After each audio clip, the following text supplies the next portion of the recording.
காரணம் இருக்கும். இரவு நேரத்தில் தூக்கம் வரலைன்னா தூக்க மாத்திரை போடாதீங்க. ஏதோ ஒரு காரணம் இருக்கும். ஏதோ ஒரு பிரச்சனை வருது, அதுக்காக ஜெபம் பண்ண சொல்லி ஆண்டவர் உங்களுக்கு விழிப்பை கொடுப்பார்.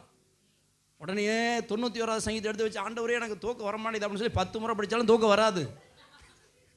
அல்லேலூயா. போராடாதீங்க, முழங்கால் படியிடுங்க. ஏதோ ஒரு பிரச்சனை வரப்போது, அதுலேருந்து காப்பாற்றும்படி ஆண்டவர் உங்களை ஜெபிக்க வைக்கிறார். ஸ்தோத்திரம். அல்லேலூயா.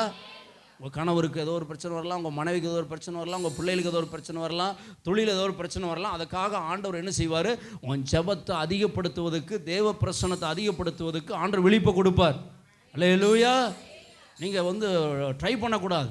ஃபேனை குறைச்சிட்டு இன்னும் 2 பெட்சை போத்திட்டு என்ன செய்யக்கூடாது? தூங்கலாம் அப்படின்னு சொல்ல முடிவு பண்ணாதீங்க. ப்ரேயர் பண்ணுங்க. ஆமென். அங்கே தான் கர்த்தர் மாற்றத்தை கொடுப்பார். எத்தனை பேருக்கு இந்த அனுபவம் இருக்குதுன்னு எனக்கு தெரியல. அந்த அனுபவம் இருந்துச்சு அப்படின்னா நீங்கள் ஆண்டரோடு இருக்கிறீங்கன்னு அர்த்தம். இந்த அனுபவம் இல்லை அப்படின்னா எனக்கு அருமையானவர்களே, இன்றைக்கு கொஞ்சம் விழிப்படைங்க. கர்த்தர் உங்களை ஆசீர்வதிப்பாராக. அல்லேலூயா. சபையாரணம் இருக்கும். இரவு நேரத்தில் தூக்கம் வரலைன்னா தூக்க மாத்திரை போடாதீங்க. ஏதோ ஒரு காரணம் இருக்கும். ஏதோ ஒரு பிரச்சனை வருது, அதுக்காக ஜெபம் பண்ண சொல்லி ஆண்டவர் உங்களுக்கு விழிப்பை கொடுப்பார். உடனே 91வது சங்கீதம் எடுத்து வச்சு, ஆண்டவரே எனக்கு தூக்கம் வரமாட்டேது அப்படின்னு சொல்லி 10 முறை படித்தாலும் தூக்கம் வராது.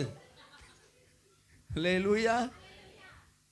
போராடாதீங்க, முழங்கால் படியிடுங்க. ஏதோ ஒரு பிரச்சனை வரப்போது, அதுலேருந்து காப்பாற்றும்படி ஆண்டவர் உங்களை ஜெபிக்க வைக்கிறார். ஸ்தோத்திரம். அல்லேலூயா. உங்கள் கணவருக்கு ஏதோ ஒரு பிரச்சனை வரலாம், உங்கள் மனைவிக்கு ஏதோ ஒரு பிரச்சனை வரலாம், உங்கள் பிள்ளைகளுக்கு ஏதோ ஒரு பிரச்சனை வரலாம், தொழில் ஏதோ ஒரு பிரச்சனை வரலாம். அதுக்காக ஆண்டவர் என்ன செய்வார்? உன் ஜெபத்தை அதிகப்படுத்துவதற்கு, தேவ பிரசன்னத்தை அதிகப்படுத்துவதற்கு ஆண்டவர் விழிப்பை கொடுப்பார். அல்லேலூயா. நீங்கள் ட்ரை பண்ணக்கூடாது. ஃபேனை குறைச்சிட்டு இன்னும் 2 பெட்சை போத்திட்டு என்ன செய்யக்கூடாது? தூங்கலாம் அப்படின்னு சொல்ல முடிவு பண்ணாதீங்க. ப்ரேயர் பண்ணுங்க. ஆமென்.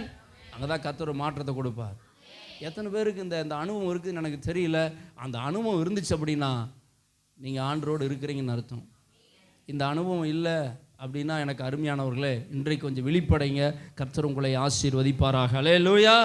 சபையார் மட்டும் ஜெபிக்கல அப்படின்னா என்ன நடந்திருக்கு எனக்கு தெரியாது. ஸ்தோத்திரம். அல்லேலூயா. ஆனால் ஜெபித்ததுனால் நடந்ததை சொல்கிறேன். பேதுருவை கர்த்தர் வெளியில் கொண்டு வந்தார். அங்கே